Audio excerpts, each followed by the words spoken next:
Good evening everyone, welcome back to my channel. कैसे हैं आप सब लोग? होपफुली आप लोगों की प्रिपरेशंस डेफिनेटली चल रही होगी एंड बहुत अच्छी चल रही होगी, मैं एक्सपेक्ट करती हूँ।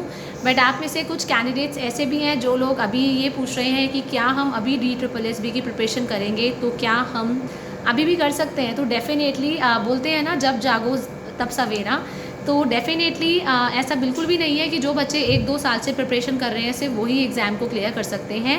एंड जो बच्चे अभी 2 महीने पहले प्रिपरेशन करेंगे उनका एग्ज़ाम नहीं होगा। मैंने आपको पहले भी बताया, जो आपका गवर्नमेंट जॉब होती है डेफिनेटली 50% आप लोगों का हार्ड वर्क काम करता है, 50% आप लोगों का लक भी काम करता है। तो हार बिल्कुल भी मत मानिए। अगर आप लोगों के मन में अभी भी अगर आ रहा है कि हम अभी भी स्टार्ट कर सकते हैं, तो डेफिनेटली स्टार्ट कर सकते हैं। एंड ऐसा भी बिल्कुल नहीं है कि जो बच्चे 10-10, 12-12 घंटे पढ़ते हैं उनका ही डेफिनेटली सिलेक्शन होता है, और जो 6 घंटे पढ़ने वाले बच्चों का होता है उनका सिलेक्शन नहीं होता है। और ऐसा भी बिल्कुल भी नहीं है कि जो वर्किंग होते हैं या जो ऑलरेडी स्कूल में जॉब कर रहे होते हैं उनका सिलेक्शन होता है, और जो हाउस वाइफ्स होती हैं उनका सिलेक्शन नहीं होता। ऐसा बिल्कुल भी नहीं है। कई बार ऐसा होता है हाउस वाइफ्स इतना अच्छा स्कोर कर पाती हैं अपने लक से और अपने हार्डवर्क से, जो स्कूल टीचर्स भी नहीं कर पाती हैं। तो अपने दिमाग से जो बिल्कुल भी नेगेटिविटी है इस चीज़ को लेके कि हमारा एग्ज़ाम क्लियर होगा या नहीं, ऐसा बिल्कुल भी मत सोचिए। सिर्फ जो आपके हाथ में है that is hard work. And साथ में मैं ये भी बोलूँगी स्मार्ट वर्क, क्योंकि बोलते हैं कि इस बार अब स्मार्ट वर्क का ज़माना है। हार्ड वर्क का भी है, बट मैं ये बोलूँगी हार्ड वर्क के साथ साथ हमें थोड़ा स्मार्ट वर्क भी करना पड़ता है, तभी हम लोग एग्ज़ाम को क्लियर कर पाते हैं। अब आप में से काफ़ी कैंडिडेट्स ऐसे भी होंगे जो लोग 5 से 7 घंटे भी नहीं निकाल पा रहे होंगे, क्योंकि हाउस वाइफ्स तो ऐसा होता है, घर का इतना सारा काम होता है, ऊपर से जब आप पढ़ना चाहते हैं और आप पढ़ नहीं पाते हैं, तो गुस्से का और फ्रस्ट्रेशन लेवल जितना होता है मैं वो समझ सकती हूँ, वो मैं जानती हूँ। आई कैन अंडरस्टैंड दैट कि जब हम पढ़ाई नहीं कर पाते हैं और सब हर तरफ हमें काम ही काम दिखता है, और इवन जब हम पढ़ाई करने बैठते हैं तभी भी हमारे घर में हमारे दिमाग के अंदर कई बार घर का काम चल रहा होता है कि इसके बाद ये करना है, बच्चों की रिस्पॉन्सिबिलिटी चल रही होती है, बच्चों की पढ़ाई, बच्चों का होमवर्क, इतनी सारी चीज़ें चल रही होती है कि हम इतने ज़्यादा स्टक हो जाते हैं कि हम एक्चुअली में जो पढ़ रहे होते हैं हम उस पर फोकस ही नहीं कर पाते हैं, ना कुछ समझ में आता है। एंड होता क्या है, फिर हम डेफिनेटली जो चीज़ें पढ़ते हैं वो भूल जाते हैं। तो ऐसे पढ़ने का भी कोई भी फ़ायदा नहीं है अगर आप फोकस्ड ही नहीं है, आपका दिमाग अगर 100 तरफ घूम रहा है। एंड हम बुक लेके बैठे तो हैं कि हमने 2 घंटे 3 घंटे पढ़ाई करी है, बट वो सारी की सारी यूज़लेस है। इससे बेटर तो ये है कि हम 1 घंटा पढ़ें, पर पूरा मन 100% हमारा जो फोकस होना चाहिए अपनी पढ़ाई की तरफ होना चाहिए। तो आज मैं आप लोगों को ऐसे कुछ रूल्स बताऊंगी जिससे आप डेफिनेटली, चाहे DSSB हो, चाहे आप किसी भी एग्ज़ाम को क्रैक करना चाहते हो for government exam, definitely crack हो सकता है। तो हम लोग आज ये टिप्स जानते हैं जो मैंने डेफिनेटली फॉलो किए थे अपने टाइम में। अब हम ये तो जानते हैं कि हमारे उठने का टाइम क्या होता है, सबका डिफरेंट होता है। जो हाउस वाइफ्स होती हैं जिनको अपने घर पे बहुत सारा काम होता है, जॉइंट फैमिली होती है, वो कई बार 5 बजे, कई बार 4:30 बजे उठ जाती हैं, डेफिनेटली होता है। कुछ स्कूल टीचर्स होती हैं वो 6 बजे उठ के स्कूल चली जाती हैं। मतलब कुछ होते हैं जो पर्सन होते हैं वो अर्ली मॉर्निंग बहुत एक्टिव होते हैं, अर्ली मॉर्निंग बहुत अच्छा पढ़ लेते हैं।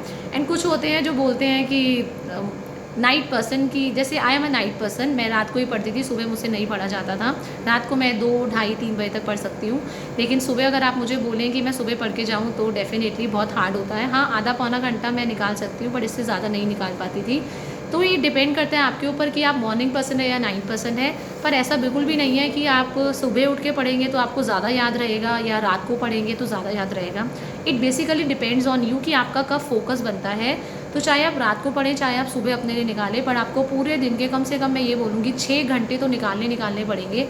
जो आपको बिल्कुल 6 घंटे आपको पूरा फोकस आपकी पढ़ाई पे होने चाहिए। उस बीच में आपका ना तो दिमाग घर के काम में जाना चाहिए, ना बच्चों की रिस्पॉन्सिबिलिटी में, बच्चों की पढ़ाई में, ना इवन अपनी स्कूल जॉब पे ध्यान चाहिए। मैं तो यही बोलूँगी स्कूल जॉब को जॉब की तरह करो। अगर आप लोग गवर्नमेंट जॉब की एग्ज़ाम की तैयारी कर रहे हो तो स्कूल का काम स्कूल में ही करके आओ। स्कूल का काम अवॉइड करिए कि घर पे लेके आएंगे आप। मैंने कभी भी अपना स्कूल का काम घर पे नहीं लिया। इन केस कभी रिजल्ट वगैरह का काम होता था कि मुझे ऐसे हो जाता था कि अब तो करना ही करना है, तो मैं लेके आती थी। बट डेफिनेटली मैं अपना काम जो थी प्राइवेट स्कूल में जब मैं जॉब कर रही थी, मैं अपना काम हमेशा अप टू डेट रखती थी, इवन एडवांस में रखती थी। डेडलाइन से पहले मेरा काम कंप्लीट होता था, इसीलिए कभी भी मेरे को वर्क का स्ट्रेस नहीं रहता था और मैं एकदम स्ट्रेस फ्री होकर पढ़ाई कर पाती थी।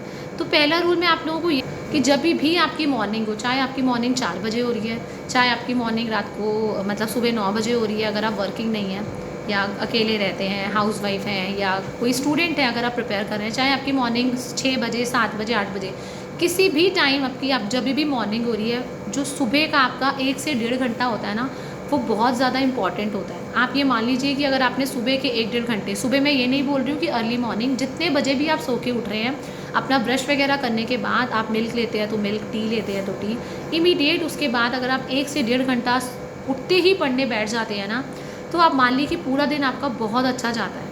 तो कोशिश करिए जब भी आपकी सुबह हो रही है, थोड़ा सा उसको थोड़ा जल्दी करके, अगर आप लोगों का घर का काम होता है, कोई डिमांड्स है फैमिली की या स्कूल की, थोड़ा सा अपना पौना 1 घंटा जल्दी उठ के सुबह के 1 घंटा, डेफिनेटली 1.5 घंटा पढ़िए। जब आप सुबह के टाइम पढ़ते हैं तो पूरे दिन आपको इतना अच्छा फील होता है, इतने मोटिवेटेड रहते हैं, और हम क्या करते हैं और पढ़ने का हमारा दिल करता है। और अगर हम सुबह से ही घर के कामों में या स्कूल जॉब के अंदर या किसी भी चीज़ में लग जाते हैं, और जब हम अपने लिए टाइम नहीं निकाल पाते हैं, हम अपना पढ़ नहीं पाते हैं, तो फिर आपका पूरा दिन ख़राब हो जाता है। मन में यही आता रहता है, अरे पूरा दिन निकल गया, अब क्या पढ़ूँ, कल से पढ़ूँगा, अरे आज का पूरा दिन निकल गया, अरे कल से पढ़ूँगी। ये डेफिनेटली माइंड में आता है जब हम अपना टाइम टेबल फॉलो नहीं कर पाते। तो मैं आपको यही बोलूँगी, लॉन्ग टर्म गोल के बजाय हमेशा अपना शॉर्ट टर्म गोल बनाएं। जैसे कि मैंने पहले कहा था, एक दिन पहले डिसाइड करिए रात को 12 बजे, 1 बजे सोने से पहले कि कल मेरे को इतने घंटे पढ़ना है और ये टॉपिक्स कवर करने हैं। अब आप देखेंगे कि अब आपको कैसे करने हैं, पर सुबह का आप ये रूल याद रखिए कि सुबह के 1 से 1.5 घंटा आप डेफिनेटली पढ़िए, चाहे कैसे भी निकाल के पढ़िए। एंड धीरे धीरे उस 1 डेढ़ घंटे को 5-5 मिनट, 10-10 मिनट करके उसको बढ़ाइए। आप देखेंगे कि आपको बाकी के टाइम भी, स्कूल से आने के बाद या अगर आप हाउस वाइफ हैं उसके बाद भी आपका दिल करेगा पढ़ने का। जब हम लोग थोड़ा पढ़ लेते हैं ना, तो हमें बहुत अच्छा फील होता है, लगता है कि हम थोड़ा एक्स्ट्रा पढ़ लें। देन जो भी पढ़े, सेकेंडली जो भी पढ़े, लाउड लाउड पढ़ें। अगर आपके पास कोई पढ़ाने के लिए नहीं है, मैंने आपको कहा था, या तो आप ट्यूशन स्टार्ट कर सकते हैं, और अगर पढ़ाने के लिए कोई भी नहीं है तो शीशे में देख के अपने आप को ही लाउडर सुनाइए। जब हम तेज़ तेज़ पढ़ते हैं तो हमारे कानों के अंदर हमारी आवाज़ जाती है, जिससे क्या होता है, लॉन्ग टर्म मेमोरी होती है हमारी। एंड अपने पास हमेशा एक हाईलाइटर, एक रफ नोटबुक, पेन ज़रूर रखिए। जो आपको लग रहा है कि कुछ डिफ़िकल्ट लाइन्स आ रही हैं, कुछ डिफ़िकल्ट वर्ड्स आ रहे हैं, उनको एक रफ डायरी में या शीट पे ज़रूर लिखिए। ऐसा नहीं है कि आपको नोट्स बनाने हैं, नोट्स के लिए मैं इस टाइम तो आपको बिल्कुल भी नहीं बोलूँगी, ये एंड मोमेंट की प्रिपरेशन बता रही हूँ मैं, नोट्स के लिए टाइम नहीं है हमारे पास। आप सिर्फ ऐसा करेंगे, हाईलाइटर अपने पास रखेंगे, इंपॉर्टेंट लाइंस को मार्क करेंगे एनसीईआरटी में, और साथ साथ जो डिफ़िकल्ट वर्ड्स हैं उनको रफ में लिखते जाएंगे। मैं लिखने के लिए इसलिए बोल रही हूँ कि कई बार क्या होता है, हम लोग जब पढ़ने बैठते हैं ना, तो हमारे दिमाग में बहुत सारी चीज़ें आती हैं। वो आपके दिमाग में भी आती होगी, घर का काम आता है, इसके बाद अब मुझे रोटी बनानी है, इसके बाद मुझे सब्ज़ी भी बनानी है, इसके बाद मुझे बर्तन भी धोने हैं, डेफिनेटली कुछ कुछ होता होगा। इस किसी किसी का होता होगा, मैं नोटबुक स्कूल से लेके आई हूँ, मुझे नोटबुक चेक करनी है, आज मुझे रिजल्ट बनाना है, आज पीरियोडिक चेक करना है, अभी मुझे अपने बच्चे का होमवर्क भी कराना है, उसका पेपर है वो भी। तो हमारे दिमाग में ना इतनी सारी चीज़ें चलती रहती हैं, और जब हम लिखते हैं ना तो हमारा माइंड क्या करता है, डेफिनेटली उसी चीज़ पर फोकस करता है। आप एक बार ट्राई करना, जब आप लिखेंगे ना, आप कुछ और नहीं सोच पाएंगे लिखते लिखते, आपको दिमाग में बस यही आएगा, मैं ये लिख रही हूँ, तो वो हमारी चीज़ क्या होती है, हमारे दिमाग में बैठने लग जाती है। और किसी भी तरह का डिस्ट्रैक्शन, जो भी आपको चीज़ें डिस्ट्रैक्ट करती हैं, चाहे आपके बच्चे हैं, आई नो बच्चों को दूर करना बहुत मुश्किल है, आप उनको भी किसी चीज़ में इन्वॉल्व करके रखिए। कुछ ऐसी एक्टिविटी दीजिए कि 1 डेढ़ घंटे तक वो बोले ही ना, कोई ड्राइंग दीजिए, चाहे फ़ोन से ड्राइंग कर रहे हैं, कुछ भी करिए, पर आप डिस्ट्रैक्शन बिल्कुल अवॉइड। जनरली क्या होता है, घर के काम जो आपके दिमाग में आते हैं, उसको डिस्ट्रैक्शन को बिल्कुल, आपका मोबाइल फ़ोन, अगर आप मोबाइल फ़ोन को एक फ्रेंड की तरह, एक वीडियोज़ अगर आप उसमें कुछ सीख रहे हैं, कुछ देख रहे हैं, कुछ क्लासेस ले रहे हैं, देन इट्स ओके। बट अगर आपका फ़ोन का कोई काम भी नहीं है तो उसको साइलेंट पे डाल के दूसरे रूम पे रख दीजिए, क्योंकि मोबाइल फ़ोन इतना डिस्ट्रैक्ट करते हैं। हम बार बार हमारा इंस्टाग्राम डेफिनेटली करते हैं, हम कई बार यूट्यूब पे अपनी क्लासेस देखते देखते ही कुछ वीडियो आ जाती है, हम क्लिक कर देते हैं, तो वो बहुत डिस्ट्रैक्शन होता है। क्योंकि जब हम लोग पढ़ाई कर रहे होते हैं ना, हमारा माइंड एक ट्रैक पे होता है, और जैसे ही हम किसी वीडियो को क्लिक करते हैं, हमारी एकदम से डायरेक्शन जो होती है, हमारा फोकस एकदम से हिल जाता है उस वीडियो की तरफ। तो इस चीज़ को आपको बिल्कुल बिल्कुल अवॉइड करना है। नींद, जैसे कि मेरी भी नींद बहुत बड़ी दुश्मन थी और अभी तक है। नींद क्या होती है, काफ़ी लोगों की बहुत बड़ी दुश्मन होती है। जिनको एक्स्ट्रा नींद आती है, वो आपकी विटामिन की कोई डेफिशिएंसी होती है, आपका लो ब्लड प्रेशर होता है, आपका अनीमिक होना होता है, खून की कमी होती है, इस वजह से आती है। तो आप हेल्दी डाइट ज़रूर खाएं, ताकि आप लोगों को ये नींद की प्रॉब्लम ना हो। और मैं इसीलिए बोल रही हूँ, नींद कब अवॉइड होगी, जब आप लिखेंगे। जब आप लिखते रहेंगे। हम लोग क्या करते हैं, बुक लेके बैठ जाते हैं, और कई बार हमारे को उबासी आती है, कई बार हमारी आंखों से इतना पानी आ जाता है और हम सोचते हैं कि कल पढ़ेंगे। तो आप लेकिन लिखते रहेंगे तो आपका दिमाग एक्टिव रहेगा, और जब दिमाग हमारा एक्टिव होता है ना, आप ट्राई करना, कभी भी नींद नहीं आती। जब हमें टेंशन होती है कई बार, तभी भी नींद नहीं आती। क्यों? क्योंकि हमारा दिमाग क्या होता है, उस टेंशन के बारे में सोच रहा होता है। सिमिलरली जब व्हेन वी राइट एनीथिंग, जब हम लोग कुछ नोट्स, इंपॉर्टेंट नोट्स बनाते रहते हैं, तो हमारा दिमाग क्या करता है, बहुत एक्टिव रहता है, और हमें नींद क्या होती है, आती ही नहीं है। और बिलीव मी, जहाँ आपने 3, 4, 5 घंटे निकालने लगे ना, आप लोगों का मन करेगा आज मैं 6 घंटे पढ़ के देखती हूँ, आज मैं 7 घंटे, उस चीज़ में इतना इंटरेस्ट आने लग जाएगा ना, और आपको लगेगा yes I am on the right track, अब मैं एग्ज़ाम को क्लियर कर सकती हूँ। जब तक हम पढ़ाई नहीं करते हैं हमारे अंदर कॉन्फिडेंस आता ही नहीं है कि मैं एग्ज़ाम, हम कंफ्यूज रहते हैं, पता नहीं होगा या नहीं होगा।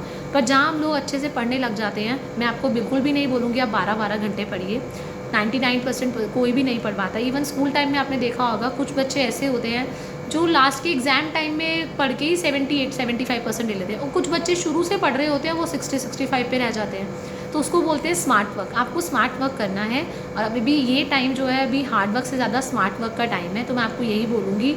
इसीलिए 6 घंटे पढ़िए, पर फोकस्ड होके पढ़िए, अपने आसपास कोई भी डिस्ट्रैक्शन ना रखें, एनसीईआरटी अपने पास रखिए, हाइलाइटर अपने पास रखिए और एक रफ नोटबुक रखिए, ताकि आपको कहीं पे भी कोई डिस्ट्रैक्शन ना हो। एंड अर्ली मॉर्निंग 1 से 1.5 घंटा अपने लिए ज़रूर निकालें। And avoid being super women बनने की बिल्कुल कोशिश मत करिए, नॉर्मली बन के रहिए, क्योंकि जब हम लोग ज़्यादा काम करते हैं, हम पढ़ाई भी करते हैं, घर का काम भी करते हैं, जॉब भी करते हैं, तो एक्चुअली में जो लोग होते हैं हमारे घर के फैमिली मेम्बर्स की हमारे से एक्सपेक्टेशन इतनी बढ़ जाती है कि वो सोचते हैं तो कर लेगी, ये पढ़ाई भी कर लेगी, ये घर का खाना भी बना लेगी, झाड़ू भी कर लेगी, बर्तन भी कर लेगी, जॉब भी कर लेगी। इसीलिए थोड़ा सा अपने आप को इतना स्ट्रांग ना दिखाते हुए थोड़ा सा अपने आप को वीक दिखाइए।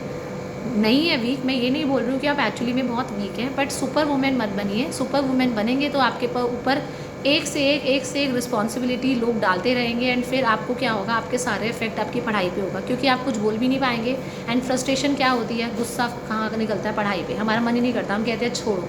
तो इसीलिए थोड़ा सा अपने आप को वीक दिखाइए कि मैं मैनेज नहीं कर पा रही हूँ, आई नीड सम हेल्प। आप हेल्प लीजिए, हस्बैंड की लीजिए, फैमिली मेम्बर की लीजिए, मम्मी की लीजिए, किसी के लिए भी लीजिए, बट सारा काम करने की ज़रूरत बिल्कुल भी नहीं है। धीरे धीरे करिए अपना काम, और जितना कर सकते हैं उतना करिए। सुपर वुमेन 2-2.5 महीने के बाद बन सकते हैं हम, सारी चीज़ें करिए, बट एक बार ट्राई करिए कि आपका एग्ज़ाम एक बार क्रैक हो जाए, उसके लिए फुल प्रिपरेशन कर लीजिए। उसके बाद आप ओवर जितना मर्जी काम करिए, कोई नहीं बोलेगा आपको, पढ़ाई के अलावा सब करिएगा। पर इस टाइम पे ज़्यादा एक्टिव होने की कोई ज़रूरत नहीं है घर के कामों की तरफ, कि मैं ये भी कर सकती हूँ, मैं बच्चे का भी। आप थोड़ा सा रिस्पॉन्सिबिलिटी, आप होमवर्क, बच्चे का होमवर्क है, अपने सास ससुर को बोल दीजिए, हस्बैंड को बोलिए, वो कराएंगे।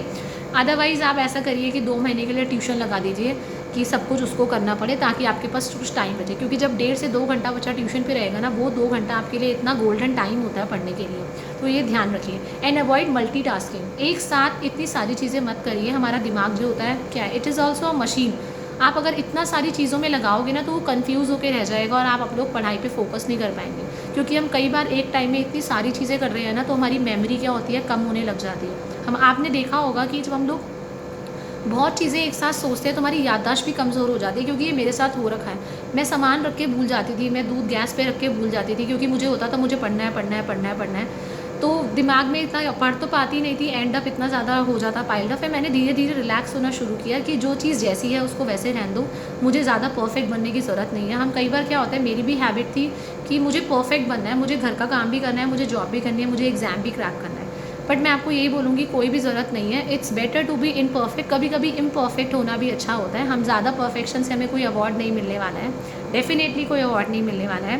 बट येस, अगर हम लोग एग्ज़ाम क्रैक कर लेते हैं तो हमारे अंदर जो इनर हैप्पीनेस और इनर सेटिस्फेक्शन आती है, आई थिंक वो सबसे बड़ी खुशी होती है, जब हमें एक सक्सेस मिलती है और हमारा सपना पूरा हो जाता है। मैं आप लोगों को यही बोलूँगी, परफेक्ट बनने की कोशिश ना करें, सबसे हेल्प लीजिए, 2-3 महीने के लिए हेल्प लीजिए, ताकि आप लोग एग्ज़ाम के लिए ज़्यादा से ज़्यादा टाइम निकाल सकें पढ़ने के लिए।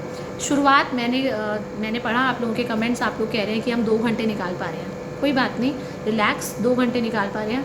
आज 2 घंटे 15 मिनट निकालिए, कल 2 घंटे 30 मिनट निकालिए। बीच बीच में खाना बनाते बनाते आइए, बीच में 15-20 मिनट, 30 मिनट, धीरे धीरे उसको 3 घंटे बनाइए, फिर 3.5, फिर 4 घंटे, फिर 5 घंटे बनाइए। आप धीरे धीरे कोशिश करिए, आपको डेफिनेटली आप लोग टाइम निकाल पाएंगे। बोलते हैं ना, अगर आप लोग चाहते हैं तो डेफिनेटली हम लोग वो कर सकते हैं। हम बोलते हैं कि where there is a will there is a way. अगर आप डेफिनेटली कुछ चाहते हैं तो उसको आप पाने के लिए पूरी मेहनत करते हैं। एंड जब आप लोग मेहनत करते हैं तो बोलते हैं ना, यूनिवर्स की सारी पावर आपके साथ लग जाती है। तो हार मत मानिए, अभी भी आप अपनी प्रिपरेशन स्टार्ट कर सकते हैं। बिल्कुल भी टेंशन मत लीजिए। अगस्त एंड में टीजीटी वालों का एग्ज़ाम है, अगस्त एंड में बिगिनिंग होगी, और मे भी हो सकता है सितंबर के फर्स्ट वीक में हो। तो यू हैव इनफ टाइम। अगर आप लोगों के पास, अगर आप एक एवरेज चाइल्ड हैं, अगर आप एक स्कूल में पढ़ाते हैं, तब तो आपके लिए बहुत इजी होगा एग्ज़ाम की प्रिपरेशन कंप्लीट करना। और जो हाउसवाइफ्स भी हैं, अगर आप नहीं भी कर पढ़ाती हैं, तो आप लोग अपनी बुक्स के टच में आइए, 6 to 8 का बेस बनाइए, 9-10 को करिए, क्योंकि जो मैक्सिमम क्वेश्चन आते हैं वो 9 to 12 से आते हैं। तो 6 to 8 का बेस बनाने के बाद धीरे धीरे टारगेट बनाइए कि एक हफ्ते के अंदर अंदर मुझे 9th क्लास की बुक ख़त्म करनी है। देन मुझे अगले 10 दिन के अंदर मुझे 10th कंप्लीट करनी है, अगले मुझे 15 दिन में, 20 दिन में मुझे इंपॉर्टेंट चैप्टर्स करने हैं 11th 12th के, केमिस्ट्री के, फिजिक्स के, बायो के, जो भी आपका सब्जेक्ट है। छोटे छोटे टारगेट्स बनाइए, इतने बड़े लॉन्ग टर्म गोल मत बनाइए कि मैंने टाइम टेबल बनाया 2 महीने का, डेफिनेटली टाइम टेबल फॉलो नहीं हो पाता। आप सिर्फ 1 दिन पहले का टाइम टेबल बनाइए and try to follow it. तो टिल द टाइम, अगर फिर भी आप लोगों को कोई दिक्कत आ रही है, you can definitely comment me the comment session. Thank you everyone, have a nice day.